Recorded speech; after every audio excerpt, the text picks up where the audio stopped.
Thank you, Mr. Cooper, for coming and share your information with us. So you mentioned about corruption in the system.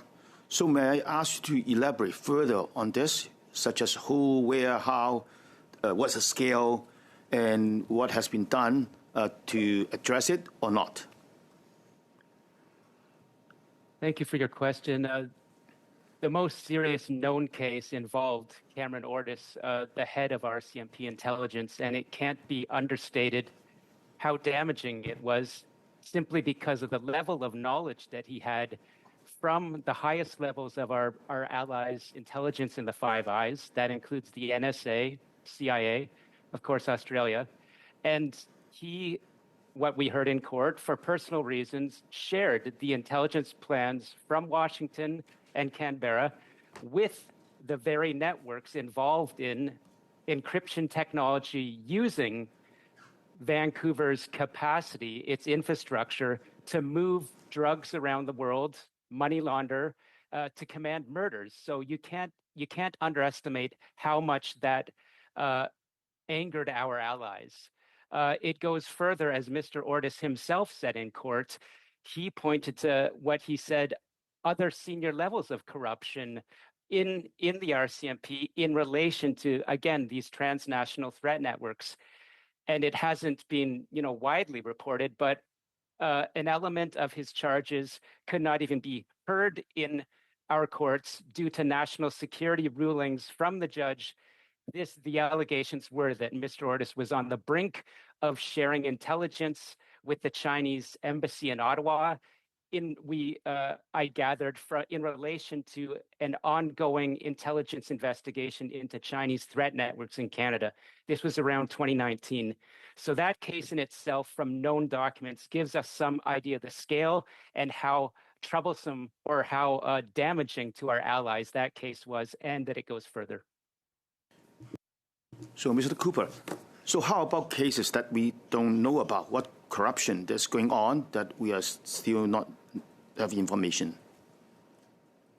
Some of my reporting has covered complaints from U.S. government sources that say that they are no longer comfortable sharing sensitive intelligence on international investigations that are relevant to Canada with their Canadian partners because they have encountered known cases where they warned the RCMP that they believed people attending sensitive meetings from the Canadian side were involved in corruption. And yet, as I was told and reported, those meetings proceeded. So this gave the Americans the message that Canada wasn't taking Washington's concerns of corruption within Canada's most sensitive investigative arm seriously. And I've further been told that senior U.S. drug enforcement investigators are alarmed by what they see as RCMP's casual acceptance of corruption within its ranks. And this speaks directly to the matters we're examining today.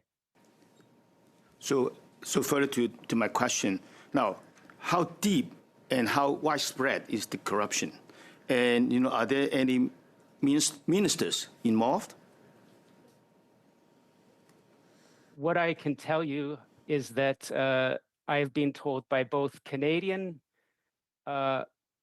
even politicians, including Mayor Brad West, had informed me that he had learned from U.S. government sources that trusted him that they were concerned that some Canadian politicians were much too close, perceived to be too close, and meeting with people involved in suspected Chinese threat networks. So the concerns from a Canadian politician have been relayed to me, the concerns from Canadian police and U.S. police and intelligence that there is a concern that foreign threat networks surround Canadian politicians. And how about the RCMP corruption?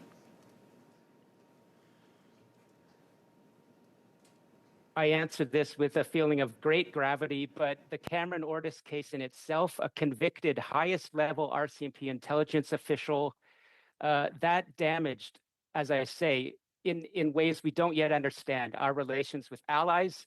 And I have heard from U.S. enforcement sources that followed that case, they weren't even sure that Mr. Ortis would be would be convicted. They weren't confident that Canada's court system could handle a prosecution.